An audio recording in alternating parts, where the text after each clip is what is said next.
नमस्कार, स्वागत है आपका एसकेबी न्यूज में। मैं आपके साथ हूं चंदा यादव। चलिए नजर डालते हैं आज की मुख्य खबरों पर। फिरोजाबाद के जसराना विधानसभा में समाजवादी पार्टी में बागी होकर निर्दलीय प्रत्याशी के रूप में चुनाव लड़ रहे शिव प्रताप सिंह उर्फ टिल्लू अपने समर्थकों के साथ दर्जनों भर गांव में डोर टू डोर जनसंपर्क किया। वहीं गांव चुराबली में फूलमाला और शाल उड़ाकर उनके समर्थन में जबरदस्त नारेबाजी कर उनका जोशीला स्वागत किया। गांव चुराबली में यादव समाज में सभी लोगों ने समाजवादी प्रत्याशी सचिन यादव का घोर विरोध किया। जब हमारे संवाददाता ने पूछा कि आपका मुकाबला किससे है, तो किससे अपना कड़ा मुकाबला समझते हैं आप? कड़ा हल्का भी नहीं है किसी से। तो आप नंबर 1 हैं? बहुत दूर दूर नहीं है कोई। तो नंबर तो कौन है? मैं बहुत परेशान हूँ। तो नंबर तो कौन है? मैं बहुत परेशान हूँ। मैं बहुत परेशान हूँ। मैं मुड़ मुड़ के पीछे देखता हूँ और मेरी आंखें किसी को देख ही नहीं रही। कोई है ही नहीं पीछे। चुनाव हम जीत गए, एक तरफा चुनाव है जसराना का। शिव प्रताप सिंह यादव ने बताया, मेरे मुकाबले पर कोई नहीं है, मैं नंबर 1 हूँ। दूसरा का तो कोई पता नहीं। जो समाजवादी पार्टी से चुनाव लड़ रही हैं वह पहले के चुनाव में किसी दूसरे दल के साथ थे, आज वह समाजवादी पार्टी से लड़ रही हैं। मुझे जनता जनार्दन का भरपूर सहयोग मिल रहा है, जिससे मेरी जीत बहुत अंतर से होगी। बगावत मेरे खून में नहीं है। मेरे पिता की टिकट 1993 में काटी गई थी, तब भी वो चुनाव नहीं लड़े थे। आदरणीय नेताजी ने उन्हें कहा था तो उन्होंने शहर से स्वीकार कर लिया था, चुनाव नहीं लड़े थे। मैं भी चुनाव नहीं लड़ता, लेकिन चुनाव इसलिए लड़ रहा हूं कि कोई जो अगर मेरी टिकट काटने की कोई वजह है। मैंने आदरणीय अच्छे यादव जी से पूछा था कि मेरी टिकट काटते समय 2 चीजें बता देना।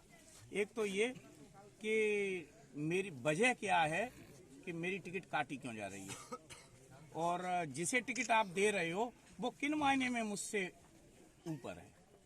और दूसरा ये कि अगर मेरी टिकट काटते भी हो तो ऐसे लोगों का सम्मान कर देना जिन्होंने 2017 के विधानसभा के चुनाव में 83,700 वोट मुझे दिया। उन 83,700 में से जो अच्छा लगे उसे वोट कर देना। ऐसे व्यक्ति को आप चुनाव लड़ाओगे जिसने 17 में मुझे वोट नहीं किया, जिसने पार्टी के विरोध में वोट डाला हो, वो चुनाव लड़ेगा। बगावत करनी पड़ेगी, और बगावत भी ऐसी नहीं है। जनता का आदेश था, मैं मजबूर था। मैं एक बार को मैं तो चुप बैठ जाता, लेकिन इनके सामने मेरी चली नहीं, तो इन्होंने जबरन मुझे खड़ा कर दिया। जनता से आपको किस तरह का सुझाव मिल रहा है? अब जो कुछ चुनाव आपने देखा और जसराना क्षेत्र की 4 दीवारी के अंदर निर्दलीय प्रत्याशी का जो भी एक्टिविटी आपको दिखाई दे रही है वो सब इनकी है, मेरा अपना कुछ नहीं है। यादव समाज यहाँ बहुसंख्यक है। उसके बाद हमारे यहाँ जसराना विधानसभा में लोधी समाज दूसरे नंबर पे आता है। क्या प्राथमिकताएं रहेंगी जो पप्पू लोधी जी के कार्य नहीं कर? अमन चैन के लिए हर तरह का हर उपाय करूंगा। जहाँ तक पप्पू लोधी का सवाल था, 5 साल कहीं दिखाई नहीं दिए। जनता में उनके खिलाफ बड़ा आक्रोश था। आपसे उम्मीद करेंगे वो कि जो उनके द्वारा काम नहीं किए गए वो आपसे किया जाए। आक्रोश था, और आक्रोश बढ़ा और गया। वो गलत ट्रैक पे चले गए। मुझे तो आप नंगी आंखों से देख रहे हो कि मैं बगावत कर रहा हूं। उनके लिए सूक्ष्मदर्शी लाना पड़ेगा, तब दिखाई देगा कि वो भी बगावत वो भी उस दल का सपोर्ट कर रहे हैं। और ये सारे दल मिलके, चाहे पप्पू लोधी हो, चाहे और कोई लोधी हो, चाहे और कोई यादव जी हो, जितने लोग उस प्रत्याशी के साथ हैं इतने तो कभी नहीं इकट्ठे हुए। और अगर मुझे केवल टिकट दे देते ये उत्तर प्रदेश की सबसे बड़ी जीत होती। और वो चुनाव का जो आंदोलन चला दिल्ली में, हर एक आंदोलन का हिस्सा रहा हूँ। पिछले 12 सालों में नौकरी कम, आंदोलन ज़्यादा किए।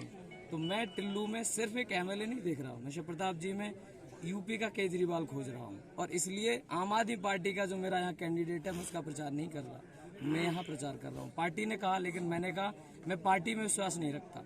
मैं विश्वास रखता हूँ मेरा लोकल का कैंडिडेट कैसा है। रही बात शिव प्रताप की, मैं उनको धन्यवाद देना चाहूँगा इसलिए क्योंकि पिछले 25 सालों में मेरे यहाँ पे बहुत बेसिक सी समस्याएं बदाना में एक अस्पताल है जिसमें 20 सालों से डॉक्टर नहीं है, एक कंपाउंडर चला रहा है। मैंने शिकायतें की, सरकार का जवाब मिलता है यहाँ डॉक्टर नहीं है। अब ये करेगा कौन? जनप्रतिनिधि। और वो करेगा जिसको ये पता है कि करना कैसे, अस्पताल कैसे बनाना है, डॉक्टर्स कैसे लाने हैं, सड़कें कैसे लानी, रोजगार कैसे करना है। तो वो शिव प्रताप जी जैसा व्यक्ति, तो मैं इनमें सिर्फ एक एमएलए नहीं, मैं इनमें एक उत्तर प्रदेश का भावी मुख्यमंत्री खोज रहा हूँ। और इसके लिए मैं इस क्रांति में ये जितने सारे युवा हैं, बुजुर्ग हैं, इनके साथ जी जान से लगा रहूँगा। कोई फर्क नहीं पड़ता कि मैं नौकरी करूँ या मैं व्यक्तिगत लाइफ देखूँ, इससे कोई फर्क नहीं पड़ेगा। और मैं ये समझता हूँ कि जीत इतनी भारी भरकम होगी कि इतिहास में जसराना का नाम लिखा जाएगा। क्या नाम है आपका? पंकज किसको वोट दे रहे हैं? शिव प्रताप जी साइकिल को क्यों नहीं? नहीं दे रहे, अन्याय हुआ है इनके खिलाफ। कैसा अन्याय हुआ? वो अमीर हैं, उन्होंने पैसे दे के टिकट दे दी, समाजवादी पार्टी ने पैसे लिए और टिकट दे दी, और ये गरीब है नहीं दे सकी, इस वजह से इनकी टिकट। पूरा जन समर्थन इस टाइम जहां हम चिरावली में खड़े हैं, इसके अलावा पूरे जसराना विधानसभा में क्या ऐसा ही है?